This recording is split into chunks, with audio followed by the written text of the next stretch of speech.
Assalamualaikum warahmatullahi wabarakatuh. Pemirsa dan pengikut channel YouTube MZT Malang Raya dimanapun Anda berada, Alhamdulillah kita bisa melanjutkan kajian kita. Kita bisa meneruskan pembahasan-pembahasan kita di channel YouTube yang selalu kita nanti-nanti ini, yaitu channel YouTube MZT Malang Raya. Mudah-mudahan kita semuanya dan juga keluarga kita senantiasa diberikan barokah dan juga rahmat dari Allah Subhanahu wa taala. Amin ya rabbal alamin. Para pemirsa channel YouTube MZT Malang Raya dimanapun Anda berada, kita masih melanjutkan kajian tentang talak, yang mana pada video sebelumnya telah kami sampaikan, telah kita bahas bersama tentang dalil talak itu sendiri, yaitu firman Allah Subhanahu wa taala, yang mana Allah taala berfirman, at-thalaq marratan. Tolak itu terjadi 2 kali. Maksud dari ayat ini adalah talak yang bisa dirujuk. Artinya ketika suami mentalak untuk talak pertama, kedua, maka suami masih punya kesempatan untuk merujuk kembali kepada istrinya selama istri tersebut masih dalam masa iddah. Ketika pernyataan ini atau firman Allah Ta'ala ini disampaikan kepada para sahabat di hari-hari itu, ada beberapa orang sahabat yang bertanya kepada Kanjeng Nabi Muhammad SAW perihal tentang talak yang ketiga, yaitu sebagaimana disebutkan dan dijelaskan oleh beliau Syekh Ibrahim bin Muhammad Al-Baijuri dalam hasyiah beliau. Beliau di sini memberikan ungkapan, waqad su'ila sallallahu alaihi wasallam. Sungguh Gusti Kanjeng Nabi Muhammad sallallahu alaihi wasallam pernah ditanya, aina salisatu, di manakah talak yang ketiga? Karena dalam ayat yang tadi kita bahas, at-thalaqu marratan, di situ Allah Ta'ala seakan-akan hanya menyebutkan 2 kali talak saja. Di manakah talak yang ketiga? Faqala. Maka kemudian beliau Kanjeng Nabi Muhammad SAW menjawab, au tasrihun bi ihsan, yaitu kelanjutan ayat berikutnya yang mana Allah Ta'ala menyampaikan au tasrihun bi ihsan. Tasreh dalam lafadz ayat tersebut maknanya adalah talak, maknanya adalah cerai. Sehingga bisa diambil kesimpulan dari ayat tadi itu bahwa seorang suami maksimalnya adalah memiliki 3 kesempatan talak, tidak lebih dari itu. Sehingga ketika istri tertalak 3, maka dia harus pisah dari suami yang telah mentalaknya. Dalil yang kedua tentang pensyariatan talak ini sendiri, yaitu sabda Gusti Kanjeng Nabi Muhammad SAW, yang mana Gusti Kanjeng Nabi Muhammad SAW pernah menyabdakan, laisa syai'un minal halali abghadha ilallahi minat tolaki, yang artinya tidak ada sesuatu pun dari hal-hal yang halal itu lebih dibenci oleh Allah. Hal-hal yang halal tentunya jumlahnya banyak, tapi dari sekian banyak hal-hal perbuatan yang dihalalkan oleh Allah, dihalalkan oleh syariat, ada satu perbuatan halal yang dibenci oleh Allah Subhanahu wa taala, yaitu adalah at-thalaq, yaitu perbuatan cerai, suami bercerai dengan istrinya. Ini merupakan tindakan-tindakan yang halal, namun tindakan halal ini tidak disenangi oleh Allah Subhanahu wa taala. Dari situ kemudian para ulama memberikan keterangan, para ulama mengulas tentang hukum-hukum talak ini sendiri. Kira-kira talak itu hukumnya apa? Karena dalam riwayat hadis tadi itu, Gusti Kanjeng Nabi Muhammad SAW memberikan keterangan, abghadul halali, perkara halal atau perbuatan halal namun dibenci oleh Allah adalah perbuatan talak. Ada hal yang halal tapi dibenci. Ini kira-kira pemahamannya seperti apa? Dari situ kemudian para ulama memberikan keterangan bahwa Yang namanya abghadul halal itu ranahnya atau maksudnya adalah makruh. Jadi hukum asli dari talak ini sendiri, hukum yang paling mendasar dari perbuatan talak ini sendiri adalah bercerai, perceraian. Ini merupakan tindakan yang halal namun dibenci oleh Allah Subhanahu wa Ta'ala. Sebagaimana itu diulas oleh Syekh Bajuri juga. Wal muradu bil halali fi hadzal hadits syarifi al makruh. Yang dimaksud dengan perkara halal dalam hadis laisa syai'un minal halali abghad ila akhiril hadis adalah al makruh, yaitu hukum atau perkara-perkara yang makruh. Perkara-perkara yang tidak disenangi oleh Allah Subhanahu wa Ta'ala, perkara-perkara yang tidak disenangi oleh syariat kita. Fa innahu halalun. Karena sesungguhnya talak ini adalah halal. Lima najaiz. Karena maksudnya halal itu boleh. Hukumnya jaiz, boleh. Lakinnahu mabghudun lillahi ta'ala. Akan tetapi perkara yang jaiz ini adalah dibenci, tidak disenangi oleh Allah Subhanahu wa Ta'ala, li'annahu, karena Allah Ta'ala naha anhu nahya tanzihin. Allah melarang tentang perbuatan talak ini. Allah memberikan anjuran supaya kita menjauh dari perbuatan perceraian. Lalu kira-kira kaitannya dengan hukum apa saja yang berlaku untuk talak? Dalam beberapa kitab, terutama yang sekarang ini kami pegang, diantaranya adalah Hasyiatul Jamal ala Syarhil Manhaj. Kemudian ada juga yang kami pegang itu adalah Hasyiatul Bujairami alal Iqna'. Dalam dua kitab ini, beliau memberikan keterangan tentang hukum-hukum talak. Di antaranya yang saya bacakan dari Hasyiatul Jamal, Syekh Jamal memberikan keterangan, wa ta'tarihil ahkamul khamsatu. Talak itu terliput atau terdapat 5 hukum. Artinya 5 hukum itu maksudnya ya halal, wajib, haram, mandub, mubah, makruh. Ahkamul khamsah terjadi pada yang namanya talak, bisa masuk dalam talak ini. Berarti talak ada yang wajib, ya. Talak ada yang mandub atau dianjurkan, ya. Talak ada yang mubah, ya. Talak ada yang makruh, talak juga ada yang haram. Dari kelima hukum ini yang perlu dipahami terlebih dahulu, seberapapun hukum yang berlaku kepada perbuatan talak, tetap talak itu terjadi.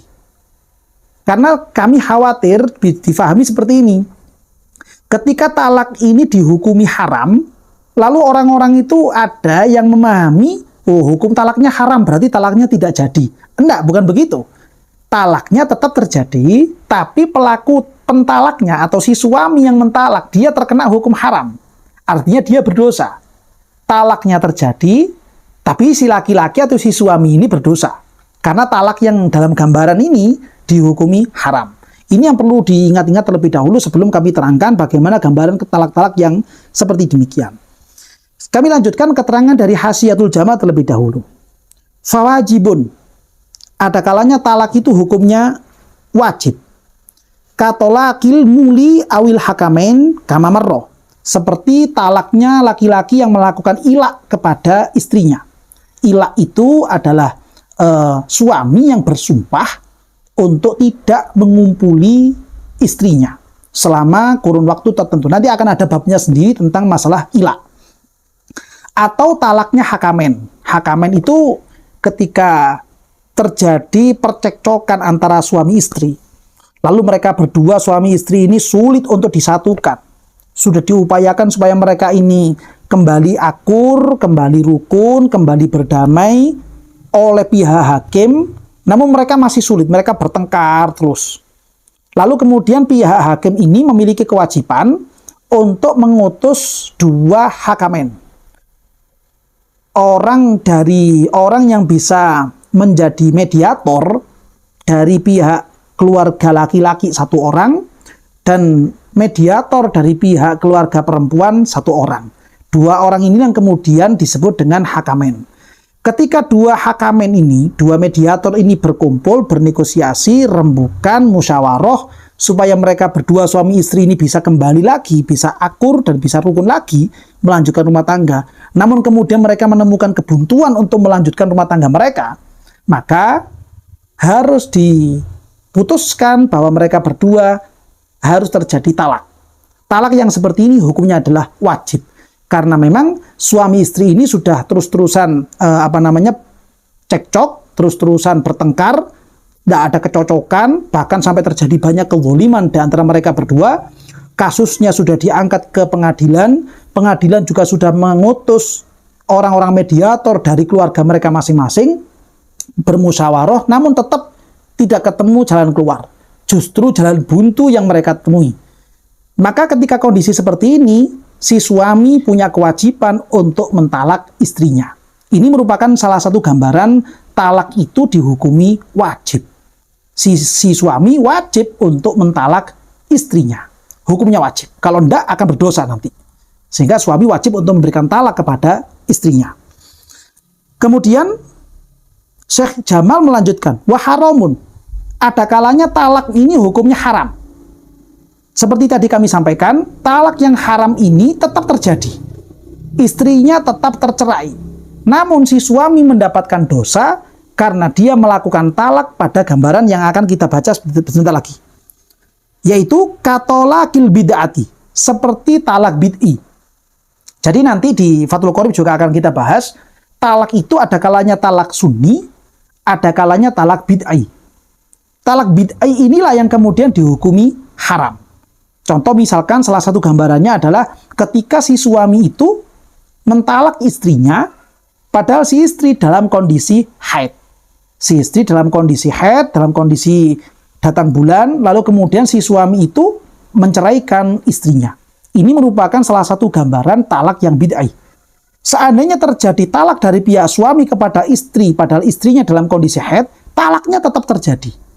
Talaknya tetap terjadi, si istri tetap terceraikan, namun suami mendapatkan dosa dari perbuatan talaknya.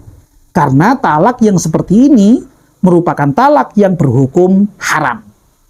Dengan alasan ketika istri itu ditalak dalam kondisi haid, maka itu sama dengan memperpanjang masa iddahnya si istri. Karena nanti si istri ini harus melewati 3 kali masa suci supaya masa iddahnya dia bisa menjadi habis. Kalau seandainya si istri itu ditalak dalam kondisi suci, maka dia akan melewati masa talak yang lebih pendek, masa iddah yang lebih pendek, yaitu suci, kemudian haid, suci lagi, haid, suci. Ketika habis masa suci yang ketiga ini, masuk pada masa haid yang berikutnya, maka istri sudah habis masa iddahnya. Namun seandainya si istri ini ditalak dalam kondisi haid, maka hitungannya nanti dia misalkan ditalak pada kondisi haid ini ya, dia harus melewati masa suci yang pertama. Lalu haid lagi. Dia harus memasuki masa suci yang kedua. Lalu haid lagi untuk yang ketiga kalinya. Dia harus melewati masa suci yang berikutnya. Sampai masa suci yang ini habis dan masuk pada masa haid yang berikutnya, dia baru habis masa iddahnya. Sehingga ketika istri itu ditalak dalam kondisi haid, itu akan memperpanjang masa iddah si istri. Akan memperpanjang masa iddah si istri. Kasihan dia nanti. Dia akan lama melewati masa iddah sehingga dia belum punya kesempatan bisa mencari pengganti dari suami yang telah menceraikannya. Makanya oleh syariat talak yang seperti ini dihukumi haram karena di situ ada unsur idza, ada unsur idror, menyakiti dan mengganggu kepada si istri. Karena talak terjadi pada masa haid. Berikutnya yang ketiga, sebagaimana keterangannya Syekh Jamal adalah wamandubun, talak yang mandub. Mandub di sini bukan berarti bermakna sunnah, tapi dianjurkan untuk terjadi cerai. Contohnya adalah katolaki ajizin anil qiyami bihuquqiz zaujiyah. Seperti contohnya talaknya laki-laki, talaknya suami yang dia itu ajiz anil qiyami bihuquqiz zaujiyah. Suami yang dia itu tidak mampu, suami yang dia itu tidak cakap untuk melaksanakan kewajiban-kewajiban berumah tangga. Suami-suami yang dia itu tidak bagus dia tidak cakap untuk menjalankan hak-hak wajib istrinya. Masalah mahar belum dibayar-bayar, masalah nafkah juga tidak pernah diberikan, masalah pakaian tidak pernah dibelikan, masalah yang lainnya seperti mu'asyarah bil ma'ruf juga tidak pernah dilaksanakan. Jika ada laki-laki yang model seperti ini, maka dianjurkan si suami ini untuk mentalak istrinya. Supaya apa? Supaya si istri, si perempuan, dia tidak menjadi orang perempuan yang terkatung-katung dan tidak jelas nasibnya. Banyak terjadi di sekeliling kita, laki-laki yang dia itu misalkan, taruhlah ini contoh kasus saja ini. Si laki-laki ini pergi merantau, kerja. Entah itu di luar pulau, atau sampai ke luar negeri. Lalu kemudian tidak ada kejelasan dari pihak suami. Istrinya tidak pernah dikirim uang untuk belanja, tidak pernah ditanya kabarnya, tidak pernah dibelikan pakaian, dan seterusnya dan seterusnya. Padahal si istri ini ketika tinggal di kampung halaman, dia juga butuh terhadap nafkah belanja, butuh pakaian, butuh perabot, butuh perawatan rumah, dan seterusnya dan seterusnya. Namun si suami tidak mau tahu dengan kondisi yang ada di rumah. Ketika teman atau saudara mengkonfirmasi, bertanya kembali kepada si laki-laki dengan kondisi rumah tangga mereka, dia tidak mau tahu. Kalau nanti diminta untuk menceraikan, dia juga tidak mau. Nah, ini akan menyebabkan si istri ini menjadi orang yang terkatung-katung karena dia masih terikat dengan pernikahan laki-laki yang tidak bertanggung jawab seperti ini. Maka syariat memberikan gambaran hukum, memberikan gambaran solusi bahwa cerai untuk laki-laki yang model seperti ini adalah perceraian yang dianjurkan. Dianjurkan supaya si suami ini mentalak atau mencerai istrinya supaya si istri bisa sesegera mungkin melewati masa iddah dan bisa mencari laki-laki lain yang bisa bertanggung jawab kepada kehidupan si perempuan. Ini salah satu contoh yang disebutkan oleh Syekh Jamal dalam hasyiah beliau terhadap Syarhul Manhaj. Contoh berikutnya, au man la yamilu ilaiha bil kulliyati. Contoh lagi adalah seperti laki-laki suami yang memang dia itu sama sekali tidak bisa memunculkan rasa cinta, sayang kepada istrinya. Si istri pun juga tidak bisa memancing-mancing, merangsang supaya suaminya ini punya rasa cinta kepada si istri. Bisa jadi, taruhlah contoh saja, contoh kasus, laki-laki perempuan ini dinikahkan karena perjodohan. Yang mana pada dasarnya mereka ketika dijodohkan, mereka memang sudah enggan. Si laki-laki tidak mau, si perempuannya juga tidak mau. Kalau mereka menikah dengan pasangan yang seperti ini. Tapi orang tuanya ngotot supaya mereka tetap menikah. Dengan masukan-masukan barangkali nanti kalau sudah rumah tangga akan muncul rasa cinta, muncul rasa sayang, dan seterusnya, dan seterusnya. Dirayu-rayu sampai mereka kemudian melangsungkan akad nikah. Melewati rumah tangga 1 tahun, 2 tahun, 3 tahun, 4 tahun, dan seterusnya, dan seterusnya, masih tetap belum muncul rasa cinta kepada si istri pun juga begitu, belum muncul rasa cinta kepada si suami. Tidak ada rasa sayang di antara mereka berdua. Tidak ada rasa cinta di antara mereka berdua. Rumah tangga ini terasa hampa, rumah tangga ini terasa tidak nyaman, tidak betah, sehingga mereka berdua walaupun hidup satu atap, tapi seakan-akan mereka ini dua insan yang berbeda. Seperti layaknya air dengan minyak. Tidak bisa bersatu mereka berdua. Nah, ketika memang kondisi seperti ini dan sudah diusahakan untuk bisa saling mencintai, mengasihi, menyayangi, tapi tetap gagal saja, maka ini bisa masuk dalam kategori si laki-laki ini dianjurkan untuk menceraikan, memisahkan rumah tangga dengan si istri. Dianjurkan seperti itu supaya mereka bisa menjalani kehidupan ini tanpa ada paksaan-paksaan yang tidak nyaman kepada pemikiran atau hati-hati mereka. Ini diberikan kelonggaran seperti itu oleh syariat kita. Berikutnya, keterangan Syekh Jamal adalah wa makruhun. Cerai itu bisa jadi hukumnya adalah makruh, yaitu hukum asal dari perceraian ini sendiri. Sebagaimana diterangkan oleh Syekh Jamal, yaitu lima khola anzalika. ketika perceraian ini kosong dari kasus-kasus atau alasan-alasan yang disebutkan di atas. Maksudnya adalah talak yang wajib, talak yang haram, atau talak yang makruh. Tidak ada gambaran seperti itu. Tidak ada alasan talak yang wajib ataupun talak yang haram atau yang sunnah, yang mandub. Tidak ada gambaran alasan seperti itu. Maka talak ini menjadi makruh, yaitu talak yang tidak ada angin, tidak ada hujan, tidak ada panas, tidak ada alasan-alasan yang bisa diterima akal ataupun tidak bisa diterima syariat. Tiba-tiba saja si suami ini mentalak istrinya. Si istri ketika ditalak dalam kondisi suci, tidak dalam keadaan haid.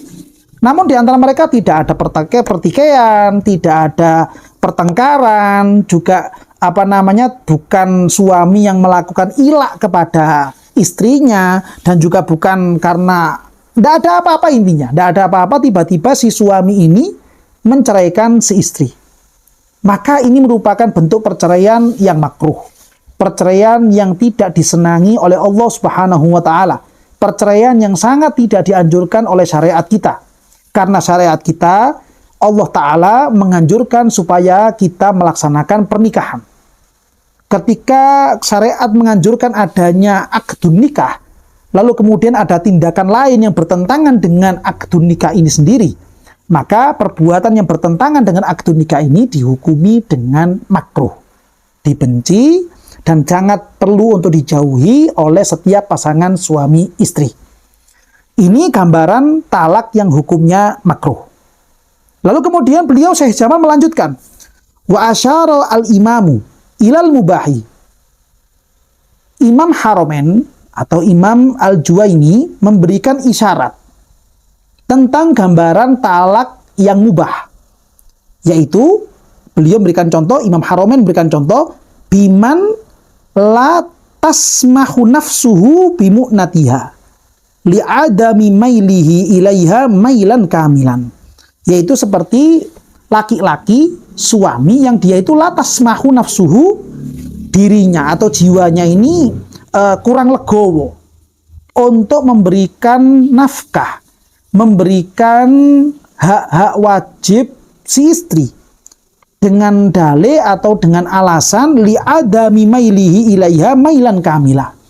Karena memang si laki-laki itu tidak memiliki kecondongan kepada si istri, sehingga dia sebenarnya mau untuk tanggung jawab memberikan nafkah bisa, iya oke. Tapi dia ketika memberikan nafkah atau hak-hak wajib si istri itu berat hati, atau tidak ada rasa legowo, tidak ada rasa longgar di hati ketika memberikan nafkah kepada istrinya. Karena memang si suami ini tidak memiliki rasa cinta kepada pasangannya. Dari sekian banyak ulasan-ulasan ini, kita menjadi penting menyadari bahwa sebelum melangsungkan akad nikah, supaya memang antara mereka berdua ini betul-betul memiliki rasa kecocokan, rasa cinta di antara laki-laki dengan perempuan ini. Sehingga ketika kita di beberapa video yang lalu membahas tentang masalah khitbah, membahas tentang masalah lamaran.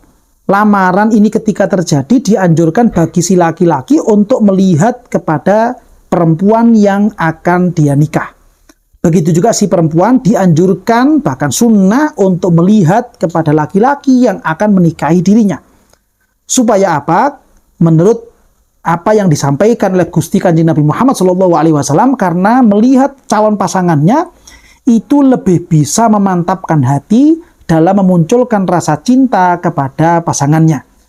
Dari situ bisa diambil kesimpulan bahwa memang perlu adanya rasa kecocokan, rasa cinta, rasa sayang sebelum terjadinya pernikahan antara laki-laki dengan perempuan. Selama dengan catatan pemunculan rasa cinta dan sayang ini tidak sampai melanggar aturan-aturan syariat. Tidak sampai kepada pelanggaran, kepada hal-hal yang telah diajarkan oleh agama kita. Selama tidak melanggar, maka ini boleh-boleh saja.